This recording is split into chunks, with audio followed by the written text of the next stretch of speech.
Hi hello வணக்கங்க. இன்னைக்கு வந்து நம்ம பயாலஜியில் என்ன பார்க்க போறோம் அப்படின்னு பார்த்தீங்கன்னா மஸ்குலர் டிஸ்ட்ராபி. நிறைய பேர் கேட்டிருந்தீங்க.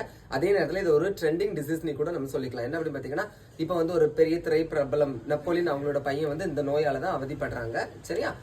ஃபர்ஸ்ட் மஸ்குலர் டிஸ்ட்ராபின்னா என்ன? தமிழ்ல வந்து தசை சிதைவு நோய் அப்படின்னு சொல்லுவாங்க. இது வந்து ஒரு ஜெனட்டிக் டிசார்டர். ஓகேவா? அதாவது இன்ஹெரிட்டன்ஸ் சொல்லுவாங்க, இல்லைன்னா மரபியல் நோய்னு கூட சொல்லிக்கலாம். அதுக்கான மெயின் ரீசன் என்ன அப்படின்னு பார்க்கலாம். அதாவது நம்மளோட உடம்புல இருக்கக்கூடிய கை கால்கள் எல்லாமே நல்லபடியா அசையணும், அதாவது மசில்ஸ் எல்லாமே நல்லா ஃபங்க்ஷன் பண்ணணும் அப்படின்னு பார்த்தீங்கன்னா டிஸ்ட்ரோபின் அப்படின்னு சொல்லக்கூடிய ஒரு புரோட்டீன் வேணும். ஓகேவா? அதாவது நிறைய புரோட்டீன் வேணும். ரொம்ப முக்கியமான புரோட்டீன் வந்து டிஸ்ட்ரோபின்.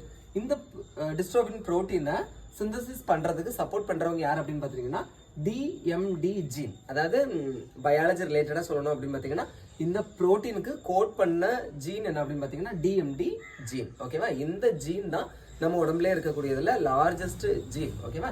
இந்த ஜீன்ல ஏதோ ஒரு பிரச்சனை வந்துருது.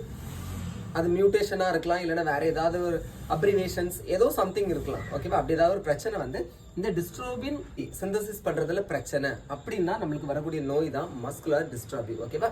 இந்த நோய்க்கு மருந்து கிடையாதுங்க. இந்த நோயை வந்து என்ன பண்ணலாம், மெயின்டெனன்ஸ் பண்ணலாமே தவிர இதை கண்டிப்பா குணப்படுத்த முடியாது. இந்த நோய் வரதுக்கான ஜீன் வந்து எந்த குரோமோசோம்ல இருக்கு அப்படின்னு பாத்தீங்கன்னா எக்ஸ் குரோமோசோம்ல இருக்கு. ஓகேவா? பிடிச்சா லைக் பண்ணுங்க. தேங்க்யூ.